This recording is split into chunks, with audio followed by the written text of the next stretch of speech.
누가복음입니다. 누가복음을 한번 펴실까요? 누가복음 10장 25절과 37절입니다. 누가복음 여러분이 성경과 성경 앱을 펴셔야 됩니다. 누가복음 10장 25절부터 27절입니다. 좀 긴 구절인데 이건 한번 읽었으면 좋겠습니다. 제가 한번 읽고 한 구절 읽고 여러분이 한 구절 읽고 이런 식으로 읽어봅시다. 자, 읽겠습니다. 어떤 율법 교사가 일어나 예수를 시험하여 이르되 선생님, 내가 무엇을 하여야 영생을 얻으리이까?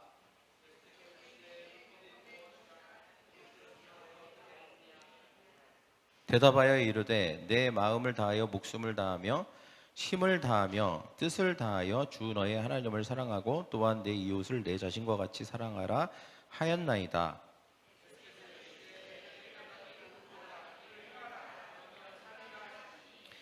그 사람이 자기를 옳게 보이려고 예수께 여짜오되 그러면 내 이웃이 누구니이까?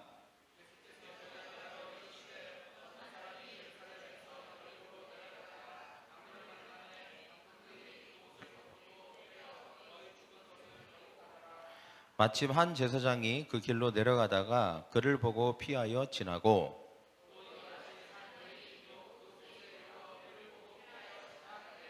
어떤 사마리아 사람은 여행하는 중 거기 이르러 그를 보고 불쌍히 여겨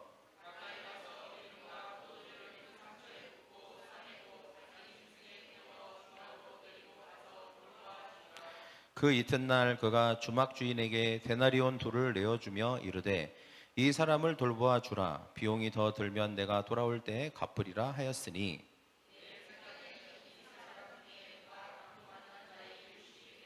같이 읽겠습니다. 이르되 자비를 베푼 자니이다. 주께서 이르시되 가서 너도 이와 같이 하라 하시니라. 기도하겠습니다. 사랑의 주님, 오늘 우리가 주님 앞에 나와 찬양하고 주님을 경배하고 예배하며 또한 우리가 말씀을 듣습니다.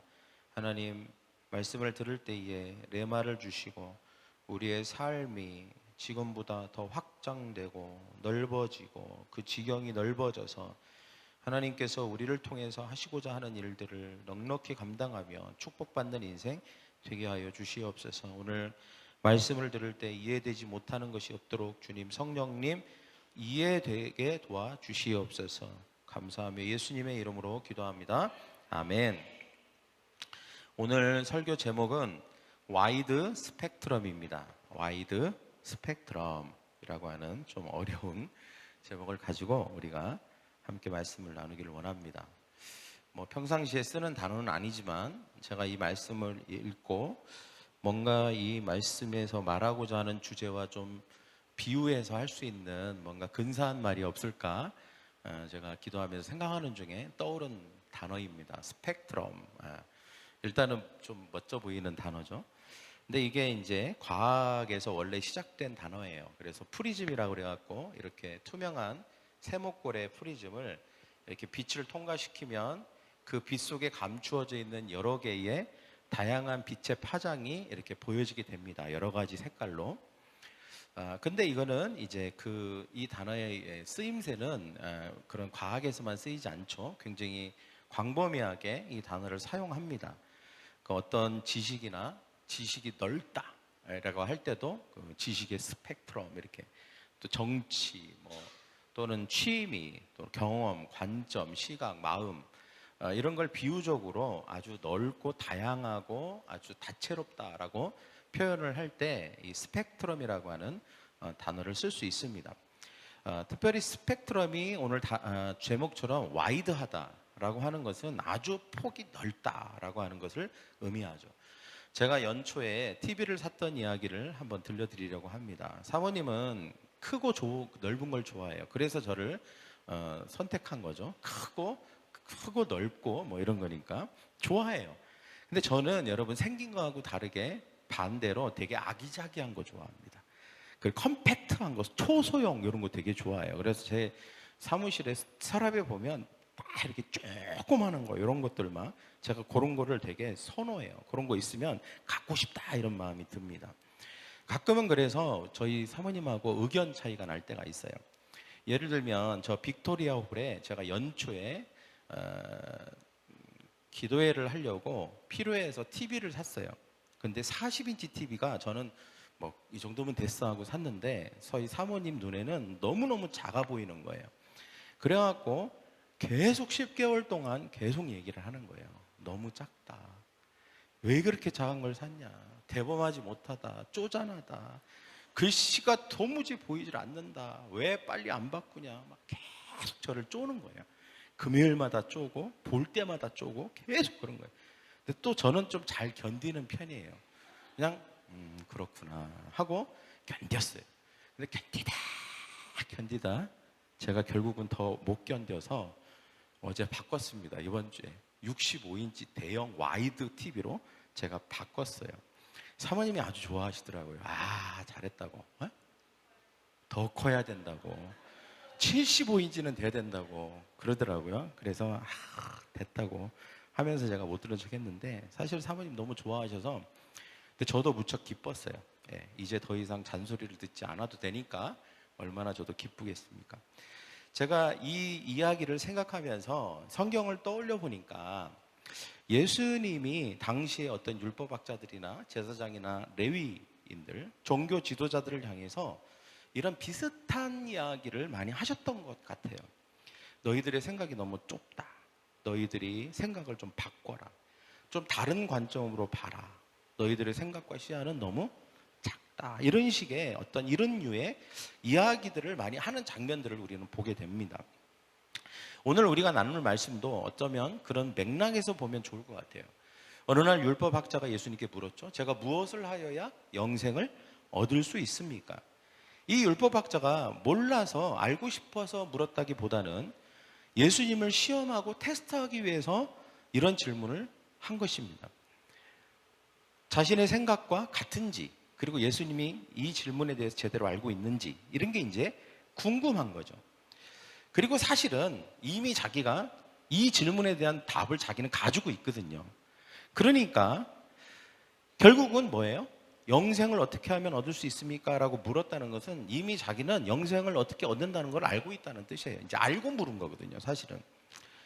그리고 그것을 어떻게 소유할 수 있는지에 대해서도 분명한 그 방법을 알고 있고 자기가 그것을 행하고 있다고 자기는 믿고 있는 겁니다. 그러니까 예수님에게 물어본 건 단지 테스트용이에요. 테스트용. 예수님도 사실 그걸 왜 모르시겠어요? 예수님인데 다 그 의도를 정확하게 아셨습니다. 그래서 예수님께서 물으셔요. 율법에서는 뭐라고 하느냐? 그러니까 율법학자가 자신 있게 이제 정말 때가 왔구나 생각하고 말합니다. 나의 마음과 힘과 목숨을 다해서 하나님을 사랑하고 그리고 이웃을 자신과 같이 사랑하라고 했습니다. 라고 자신 있게 대답을 하죠.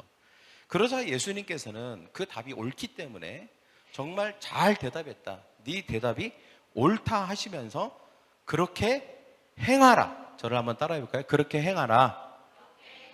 라고 말씀하십니다. 자, 보십시오. 그렇게 모든 대화가 끝나듯이 보였습니다. 끝난 거죠. 뭐 이제 잘 대답했고 그렇게 해라고 했으니까 끝난 거 아니겠어요? 근데 율법학자가 이 칭찬을 받으니까 자신을 더 뽐내고 싶은 마음이 들었어요. 그래서 자신이 옳다는 것을 더 증명하고 싶어서 다시 질문을 합니다. 그러니까 옳게 보이려 했다는 것은 자기가 그 율법대로 살고 있다라고 하는 것이죠. 예. 그는 아마도 과부나 고아, 그러니까 율법에서는 많이 얘기하는 게 과부 고아를 도와라, 자비를 베풀어라 이런 말이 많이 나오고 그것이 율법의 굉장히 중요한 축이니까 아마 그는 고아와 과부에게 도움을 주거나 자비를 베풀고 있었던 것 같습니다. 그래서 그가 역시 나는 잘하고 있어. 내가 옳았어. 나는 잘 살고 있었어. 나는 영생을 얻을 자격이 있었어. 라고 뿌듯해한 것입니다. 그러면서 예수님에게 이렇게 묻는 것이죠. 의기양양하게. 누가 내 이웃입니까? 이 말은 그러면 제 이웃은 누가입니까? 누가 제 이웃이 될 수 있는 것입니까? 라고 물은 것입니다. 아마도 예수님께서는 율법의 고아와 과부에게 자비를 베풀려고 했으니까 분명히 예수님께서 고아와 과부가 너의 이웃이다 라고 대답을 하시면 그렇군요. 제가 마침 이번 주에 고아와 과부에게 이렇게 자비를 베풀었습니다 라고 말하면 예수님이 깜짝 놀라시면서, 그래? 너야말로 진정한 이웃을 사랑하는 율법의 요구를 다 충족시킨 사람이구나.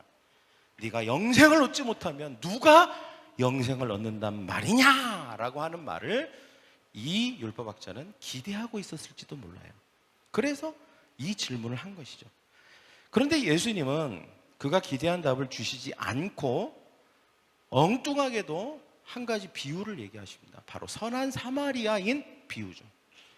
그 당시에는 여리고로 가는 길이 굉장히 험했어요. 여리고가 지대가 낮았기 때문에 골짜기였습니다. 그리고 도적들이 험하기 때문에 도둑들이 거기에 많이 숨어 있었어요. 그래서 거기를 혼자 가면 안 됐어요. 근데 오늘 예화에 보면 어떤 사람이 길을 혼자 가요. 그러다가 강도를 만납니다. 강도를 만나서 거의 죽게 된 채로 버려지게 됩니다. 그런데 그 길을 어떤 사람들이 지나갔어요. 오늘 예화에는, 예수님이 뜬 예화에는 3명이 지나갔다 이렇게 말하고 있죠. 제사장이 지나갔고, 레위인이 지나갔고, 그리고 사마리인이 지나갔다 이렇게 말합니다. 이 예화를 듣는 모든 사람들이 생각했을 거예요. 제사장이 지나갔다고? 레위인이 지나갔다고? 그러면 제사장과 레위인은 뭘 잘하는 사람이죠? 율법을 잘 아는 사람입니다. 그 율법에는 하나님을 사랑하는 것, 이웃을 사랑하는 것이 계명이라고 얘기하고 있기 때문에 이 사람들이 율법을 그렇게 잘 안다면 분명히 강도 만난 사람을 가장 먼저 도와줘야 되는 게 제사장과 레위인이 아닐까? 이런, 어쩌면 그냥 자동적으로 그런 추측을 했을지도 몰라요. 그런데 예수님이 말씀하시는 거예요. 제사장이 그 강도 만난 사람을 봤는데 그 사람을 보자마자 고개를 돌리고 피해서 자기 갈 길로 갔다. 그 다음에 레위인이 또 왔는데 레위인도 역시 마찬가지로 못 본 척하고 자기 갈 길로 갔다. 그래서 사람들이 깜짝 놀랍니다.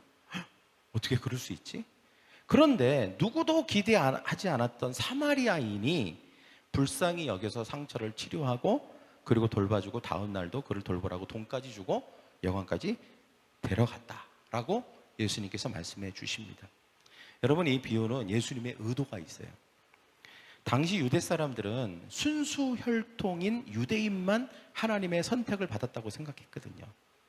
그래서 아수르 제국이 침공했을 때의 피를 썩는 정책 때문에 피가 많이 이방 사람들과 섞여 있는 그 사마리아 쪽에 있는 사람들은 2등, 3등, 4등 국민이라고 생각했어요. 자기들하고 동급이 아니라고 생각했어요. 거의 이방인 취급을 했습니다. 그러니까 거의 사람 취급을 안 한 것이죠. 그러니까 유대인들은 다 누구나 다 어떤 생각을 가지냐면 사마리아인을 이웃으로 생각하지 않았어요. 그들은 우리와 급이 달라. 저 사람들은 우리가 상종할 사람들이 아니야. 이렇게 생각한 것이죠. 이 이야기에는 강도 만난 자가 유대인이라는 암묵적 설정이 있습니다.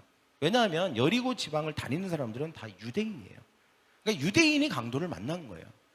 근데 유대인이 강도를 만났는데 유대인조차도 도와주지 않는 유대인을 사마리아 사람이 도와준 거예요.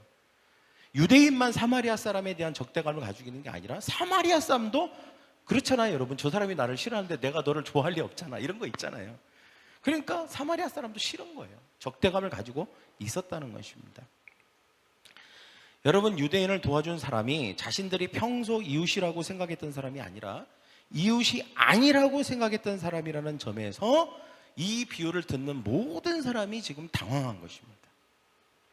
여러분, 예수님 당시 종교 지도자들과 사람들은 사마리아인, 이방인, 죄인, 창녀, 그 다음에 세리, 이런 죄인들은 이웃이라고 생각하지 않았어요. 그러니까 예수님이 자꾸 그 사람들하고 밥 먹고 어울리고 하니까 그게 너무 못마땅한 거예요. 왜 죄인들과 어울리냐는 거예요. 왜 죄인들과 같이 밥을 먹냐는 거예요. 그래서 그것 때문에 예수님은 막 공격하지 않습니까? 그래서 그들은 하나님의 구원 밖에 있기 때문에 그들은 상종하면 안 돼. 그들은 이웃도 아니고 때문에 사랑할 필요도 없어 라고 생각했던 것입니다. 여러분, 이 비유를 통해서 예수님이 우리에게 가르쳐주고 싶은 게 뭘까요? 너의 이웃은 너에게 편한 사람, 마음에 드는 사람만이 아니라는 걸 말씀하고 있는 거예요. 그리고 율법학자가 이웃에 대해서 좁은 시야를 가지고 있다는 것을 지적하듯이 우리도 어쩌면 하나님을 사랑하고 이웃을 사랑하는 계명은 알아요. 그러나 우리의 시야가, 우리의 이웃에 대한 스펙트럼이 과연 얼마나 넓고 좁은지, 이것을 우리는 바라봐야 한다는 것입니다. 여러분, 우리의 삶이 넓어지기 위해서는 우리의 생각이 넓어져야 돼요. 생각이 넓지 않으면 우리 행동도 넓지 않아요. 행동도 좁습니다. 좁은 행동을 하면 좁은 결과밖에 얻을 수 없어요. 여러분, 우리 교회는 넓은 것을 기대하고 있는 줄 믿습니다. 할렐루야. 큰 것을 기대하고 있죠. 그렇다면 여러분, 우리의 행동이 커져야 돼요. 근데 그 범주가 넓어져야 되는데, 근데 왜 못 넓어질까요? 우리의 생각이 좁기 때문이에요. 우리가 작은 좁은 걸 보기 시작하면 우리의 행동은 절대 넓어질 수 없습니다. 여러분, 옛날에 가끔 이렇게 뭐 만들어갖고 이렇게 좁게 만들어갖고 뭐 보는 거 이런 거 만들고 과학 시간에 만들고 그랬잖아요. 그거 가지고 이렇게 다녀보세요. 행동이 자유롭지 못해요. 넓은 걸 보지 못하기 때문에 자유롭지 못한 것입니다. 와이드하게 봐야 와이드하게 움직일 수 있고 와이드한 결과를 얻을 수 있는 것이죠. 그래서 여러분, 오늘 이 비유에 중요한 포인트가 있어요. 그게 뭐냐? 율법학자의 질문이에요. 질문. 벌써 질문에서 이 사람의 시야가 좁은지 넓은지가 결정이 돼요. 이 사람이 뭐라고 질문을 합니까? 내 이웃이 누구입니까? 이렇게 물었어요. 내 이웃이 누구입니까? 여러분, 이 질문에는 포커스가 어디에 가 있어요? 나에 가 있어요. 나. 내 이웃이 누구냐는 거예요. 내. 중심이 나한테 와 있어요. 나. 그러니까 내 입맛에 맞는 사람. 이 질문은 내가 중심이 되어서 누가 내 이웃이 될 자격이 있는지, 누가 내게 올만한지, 누가 내게 올만한지, 누가 내게 다가올 만한지, 누가 내 이웃이 될 만한지를 지금 묻고 있는 거예요. 그러니까 모든 중심이 다 나에게 있는 것이죠. 내 이웃이 누구입니까? 라고 예수님께 물었어요. 여러분, 이 말은 율법학자에게는 이미 이웃이 될 만한 목록이 있었어요. 이웃 목록, 이웃 아닌 목록이 있었다는 거예요. 그러니까 이웃이 될 만한 목록 중에 최하위는 고아 과부 정도였고, 이웃이 되지 않을 목록은 누가 있었어요? 그 중에 하나가 사마리아인인 거예요. 뭐 죄인, 그 다음에 창녀, 세리. 당연히 이웃이 아니죠. 그 사람 이웃도 아니기 때문에 당연히 사랑할 필요도 없었어요. 그 행동이 사랑으로 나갈 필요가 없는 거예요. 그러니까 예수님한테 이렇게 자신 있는 거예요. 어차피 이웃은 아니니까. 분명히 하나님은 이웃을 사랑하라 했는데 이 사람은 이웃이 아니야. 그러니까 내가 이 사람을 사랑하지 않아도 나는 영생을 얻은 거야. 이런 논리가 성립이 된 거예요. 여러분, 예수님이 이 부분을 지적하신 거예요. 너 잘못된 시야를 가지고 있다는 거예요. 완전히 지금 잘못된 시야가 너의 영생을 가로막고 있다라고 분명히 가르쳐 주고 계시는 것입니다. 여러분, 예수님을 한번 보십시오. 예수님은 이 질문을 완전히 뒤집어요. 뭐라고 합니까? 누가 강도 만난 자의 이웃이 되겠느냐? 여기 중심이 어디 있죠? 강도 만난 자에 있습니다. 강도 만난 자가 중심이죠. 아까는 누가 중심이었다고요? 나가 중심이었어요. 근데 여기 질문은 누가 강도 만난 자의 이웃이 되겠느냐? 중심이 옮겨간 것입니다. 그러니까 예수님의 시야예요. 여러분, 이렇게 차이가 있는 거예요. 예수님의 시각과 사람들을 보는, 이웃이 누구인가를 개념 정리하고 설정하는 이 사람들이 이웃이 누구인가를 설정하는 이 설정값에 대한 차이가 예수님과 이 율법학자가 이런 차이가 있는 것입니다. 여러분, 이 차이가 느껴지십니까? 우리는 어떨까요? 우리는 사람들을 볼 때 어떤 시야로 볼까요? 예수님이 바라보는 것처럼 볼까요? 그 사람들을 중심으로 해서 내가 그 사람들의 이웃이 되어야 된다고 생각하는 그런 관점일까요? 아니면 나를 중심으로 해서 누가 내 이웃이 될 수 있는가를 따지고 그 자격을 묻는 시각을 가지고 있을까요? 여러분, 우리가 율법학자의 시각을 가지고 있는 한은 우리의 삶은 절대 넓어질 수 없습니다. 복된 삶을 살 수가 없어요. 왜? 철저하게 자기 중심적이기 때문에. 그러니까 예수님이 이 비유를 통해서 바꿔주고 싶은 거예요. 이 율법학자의 시각을, 그 좁아진 스펙트럼을 바꿔주고 싶은 것입니다. 그래서 그 자기 자신에 머물러 있는 시선을 좀, 시각을 끄집어내서 보다 폭넓게 주위를 둘러보면서 내가 그들의 이웃이 되어라고 말씀하신 거예요. 그들이 중심이라는 거예요. 그 협소한 시각, 생각을, 스펙트럼을 넓히라고 하시는 것이죠. 율법학자는 자기가 이미 이런 생각을 가지고 있는 사람이에요. 나는 이웃을 사랑하는 삶을 살고 있어, 이렇게 생각한 거죠.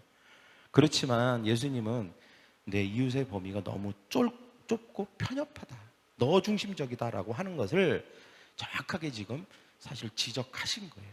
그래, 넓혀라. 이웃에 대한 스펙트럼을 넓혀라. 저를 따라봐. 이웃에 대한 스펙트럼을 넓혀야 됩니다. 여러분, 우리 한번 봅시다. 우리 자신을 한번 이 시간 돌아보기를 바랍니다. 모든 관심이 어디에 있을까요? 자동적으로 우리는 나에게 관심을 갖게 됩니다. 자꾸 나 중심적이게 되는 거죠. 그건 누가 시키지 않아도 그렇게 됩니다. 그래서 우리는 크게 의식하지 않고 이렇게 생각해요. 내 이웃이 누가 될 만한가를 생각합니다.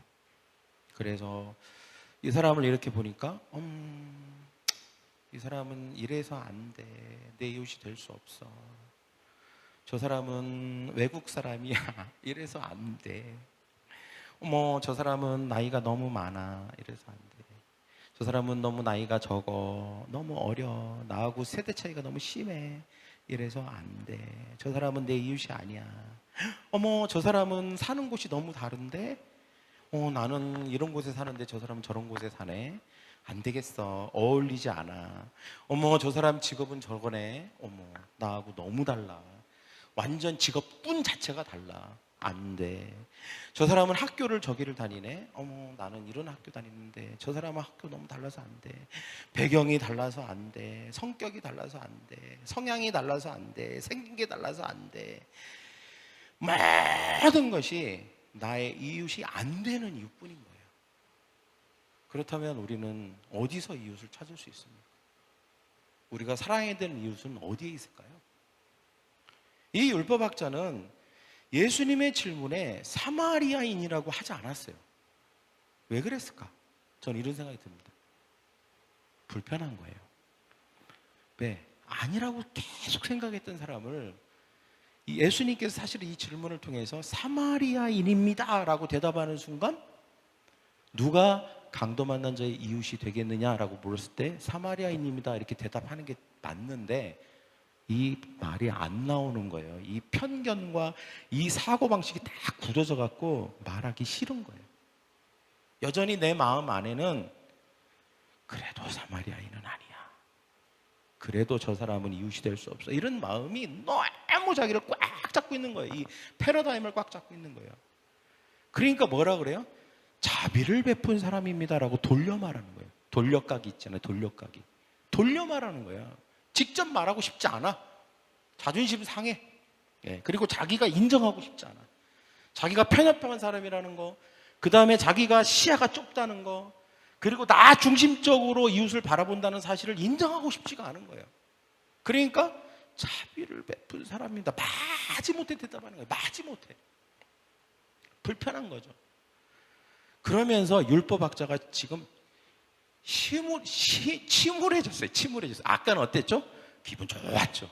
칭찬도 받았겠다. 이제 더 칭찬받을 요량으로 질문을 했는데 웬걸? 이거는 완전히 쭈구리가 된 거예요. 쭈구리. 와장창창. 자기가 생각했던 모든 것들이 다 무너지고 완전 자기가 편협한 사람이고 시야가 좁은 사람이 된 거예요. 지금 예수님의 그 다리 뒤바꾼 질문 하나 때문에 그렇게 된 거잖아요. 그러니까 기분이 나빠진 거예요. 침울해진 것입니다.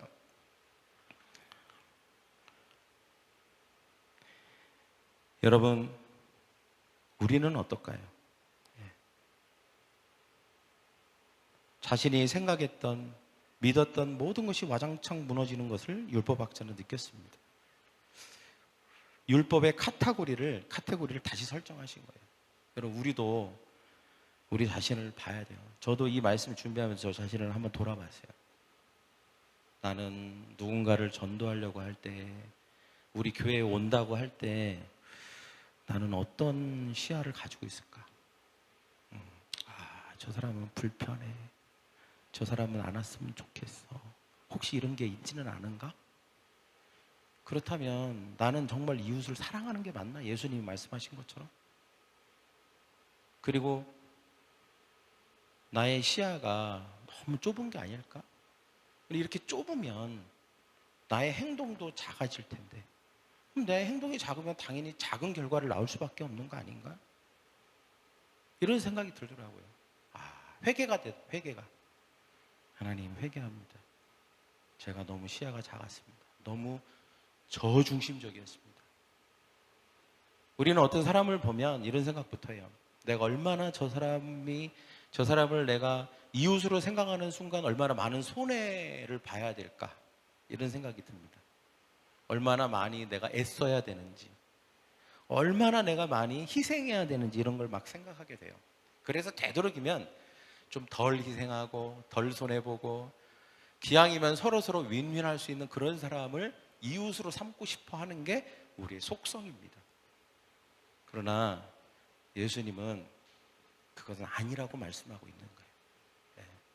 그리고 거기서 조금 더 나아가서 우리는 컴패션에 이렇게 좀 돕는 후원을 하고 좀 주변에 어려운 사람들을 조금 이렇게 도와주고 기도해주고 이런 정도 하고 나는 율법의 요구를 만족시킨 사람이야.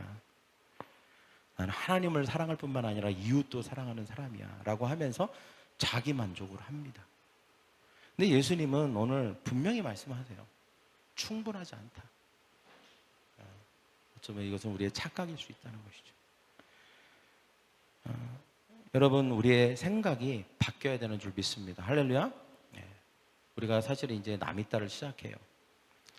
근데 남이따를 시작함에 있어서 우리의 생각이 여전히 같은 범위 안에 있으면 우리의 행동도 그 범주 안에서만 행동할 거거든요. 그러면 우리는 어떤 결과도 그 이상의 결과를 얻을 수 없는 것입니다. 오늘 이 남이따를 시작하는 첫 주에 제가 이 말씀을 드리는 이유는 우리의 생각이 확장돼야 되는 줄 믿습니다. 할렐루야. 여러분, 우리는 하나님을 사랑하고 이웃을 사랑하라는 계명을 지키는 사람들이죠. 사실 그러면 이런 생각이 들 수 있어요. 그렇게 어렵고 힘들고 사실은 내가 부담스럽고 이런 사람들을 나 이웃으로 생각한다는 것을 사람들은 어려워합니다. 그러나 여러분 한번 생각해 보십시오. 하나님에게는 우리는 어떤 사람들이었을까요? 많은 사람들이 우리는 나는 괜찮은 사람이고 사람들은 굉장히 나의 자비와 도움이 절대적으로 일방적으로 필요한 사람이라고만 생각합니다. 그러나 여러분, 우리가 그 이전에 우리가 하나님이 우리를 어떻게 구원하셨는지에 대해서 생각해 봐야 됩니다.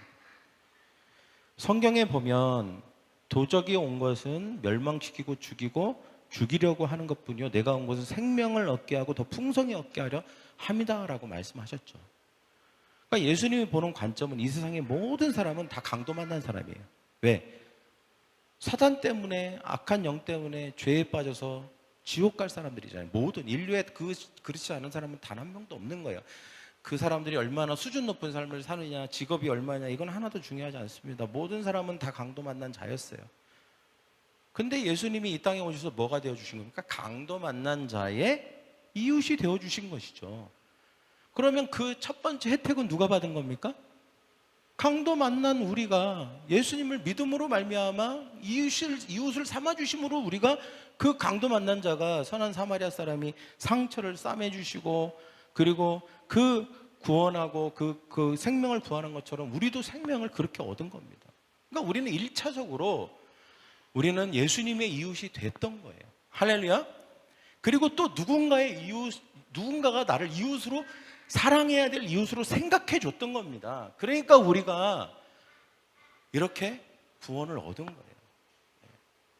그렇다면 우리도 누군가의 이웃이 돼야 되겠다라고 하는 마음을 갖는 것이 당연한 것이죠. 그럼 여러분 한번 생각해 보십시오. 이 질문의 처음부터 끝까지 흐르는 관통하는 것은 영생을 어떻게 하면 얻느냐예요. 그죠? 근데 여러분, 만약에 내가 예수 그리스도를 통해서 예수님이 나에게 이웃이 되어주시고 나는 죄인이었고 강도 만난 자였는데 예수님이 나의 이웃이 되어주셔서 나를 구원해 주셔서 내가 구원받았다라고 하는 확신이 없다면 이 사람은 영생이 없는 사람입니다. 근데 그 확신이 있는 사람은 어느 누구도 다 이웃으로, 사람들을 이웃의 대상으로, 사랑해야 될 대상으로 보게 됩니다. 그러나 그렇게 보이지 않는다는 것은 내가 예수님을 통해서 내가 구원을 받았다는 확신이나 믿음이 없는 걸 수도 있습니다. 때문에 그 관점 자체가 굉장히 위험한 관점인 것이죠. 왜? 영생을 보장받지 못하는 관점인 것입니다. 이 율법학자의 사고방식, 누가 내 이웃입니까? 라고 하는 그 말 자체가, 그 말 속에서 이 율법학자가 과연 영생을 받겠느냐라고 하는 질문을 하게 만듭니다. 왜? 그에게 하나님의 은혜가 없어요. 자기가 강도 만난 자였다는 사실 인식이 없어요. 예수님의 은혜로 자기가 구원을 받았다는 인식이 그 질문 안에 속해 있지 않습니다. 때문에 그는 다시 심각한 고민을 하면서 집으로 돌아가야 돼요. 뭘 고민해야 되냐? 나는 과연 영생을 받았는가? 이 질문을 하면서 갔어야 돼요. 여러분, 분명한 사실은 예수님이 우리의 프리즘이 되시는 줄 믿습니다. 할렐루야. 우리의 좁아진 시야와 편협한 사고를 넓게 펼쳐주시고 새로운 관점과 마음으로 사람들을 볼 수 있게 해주는 게 예수님입니다.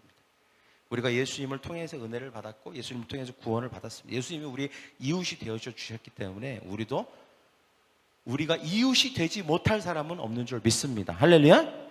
어느 누구라 할지라도 내가 저 사람의 이웃이 돼야 되겠다라고 할 수 있는 것입니다. 할렐루야. 우리가 예수님을 통해서 그런 은혜를 입은 것처럼 예수님은 우리를 통해서 누군가가 은혜를 입기를 원하십니다.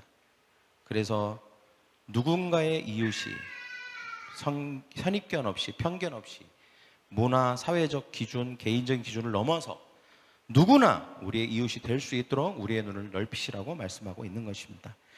예수님이 마지막 결론으로 말씀하셨죠. 뭐라고 합니까? 너도 가서 이와 같이 하라. 너도 가서 이와 같이 하라. 저를 따라해볼까요? 너도 가서 이와 같이 하라. 이와 같이 하라 말씀하죠. 저는 근데 궁금해요. 율법학자가 예수님의 말씀대로 사마리아인, 이방인, 창녀, 세리를 이웃으로 여기고 그들에게도 자비를 베푸는 사람을 이후에 살았을까?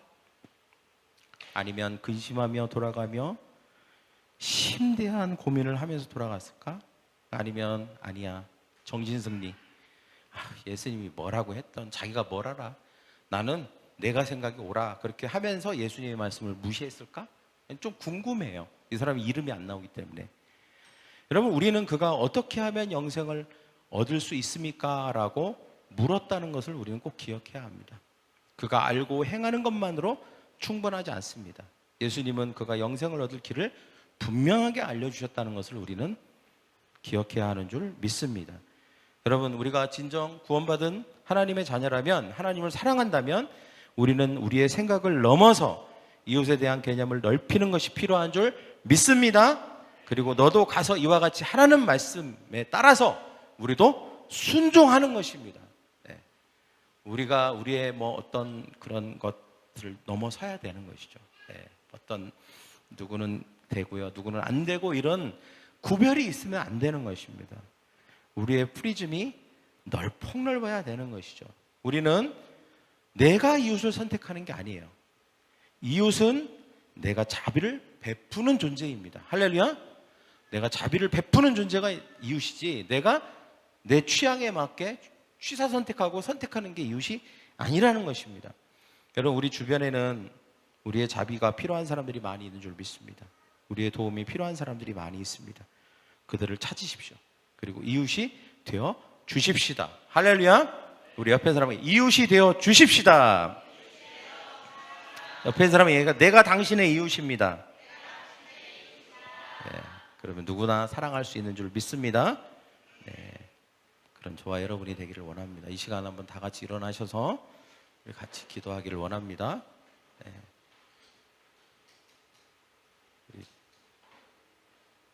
우리 짧게 기도할 건데요. 주님의 나라와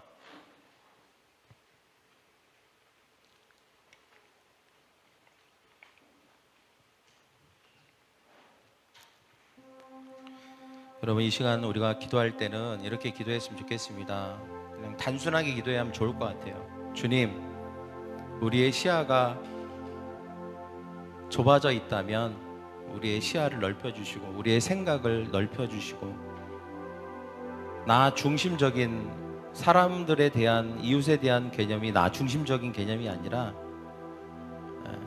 그 모든 중심의 축이 진정한 내가 사랑해야 될 이웃에게로 옮겨갈 수 있도록 도와주시고, 모든 사람을 이웃으로 보는 넓은 마음을 나에게 허락해 주시옵소서 라고 그렇게 기도하기를 원합니다. 주님의 나라와 주님의 나라와 주님의 나라와 뜻이 나의 삶 속에 임하시며 주님 알기를 주님 보기를 소망해.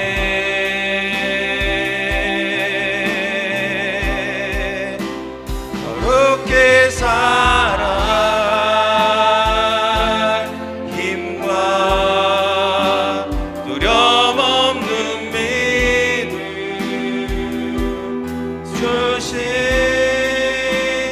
나의 하나님, 완전한 사랑. 우리 손을 들고 주님의 나라와 주님의 나라 유신 나의 삶 속에 임하시며 주님 알기를 주님 보기를 소망해.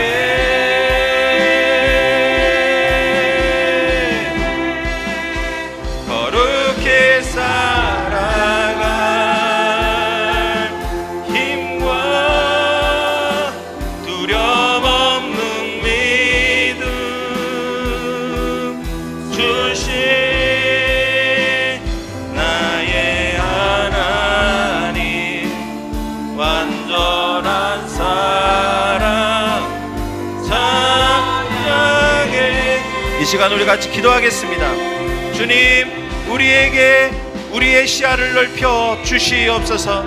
모든 사람을 이웃으로 삼게 하여 주시옵소서. 주님, 그들을 사랑하게 하여 주시옵소서라고 다 같이 기도하겠습니다. 사랑하는 하나님 아버지, 주님 그렇습니다.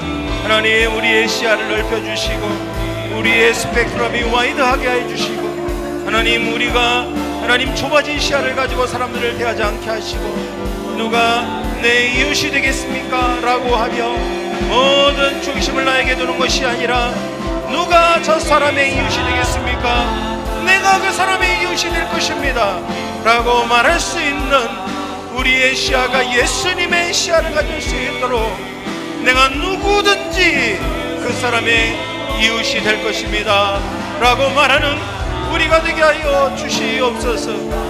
주님, 이 시간 우리의 좁아진 시야를 넓혀주시고 우리의 작아진 시야를 넓혀주셔서 우리가 넓은 시야를 가지고 하나님 아버지, 주님, 사람들을 만나고 그들을 사랑할 수 있도록 주 하나님 아버지여 인도하여 주시옵소서.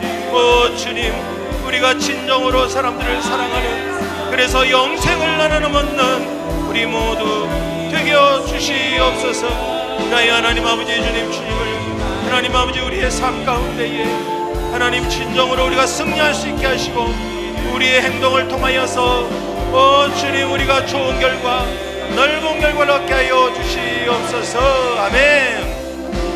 거룩히 살아갈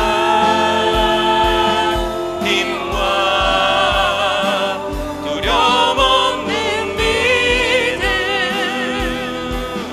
주신 나의 하나님, 완전한 사랑 찬양해. 사랑해 주님, 우리가 주님의 눈을 갖고 싶습니다. 누가 내 이웃이 될 수 있는지, 누가 나와 맞는지 안 맞는지를 나 중심으로 보지 않게 하시고, 나는 모든 사람이 이웃이 될 것입니다. 우리의 중심과 우리의 초점을, 포커스를 우리의 이웃에게 두고, 누가 됐든 이 세상에 강도 만난 자가 있는데 그 사람에게는 예수님이 필요하고 내가 필요합니다.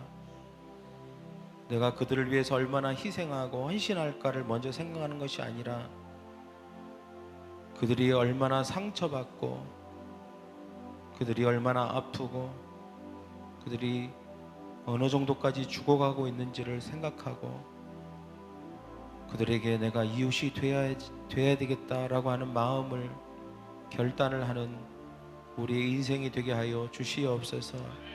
주님의 시선과 주님의 마음은 강도 만난 자에게 있습니다. 우리는 강도 만난 자가 아닙니다. 이미 우리는 강도 만난 자였지만 구원받은 사람입니다. 생명을 얻은 사람입니다. 이제는 우리의 시선이 강도 만난 자들에게, 나 중심에서 강도 만난 자들에게 우리의 시선을 옮겨갈 수 있도록 주님 도와 주시옵소서. 그럴 때 우리가 영생을 소유한 자가 될 줄 믿습니다. 감사하며 예수님의 이름으로 기도합니다. 아멘.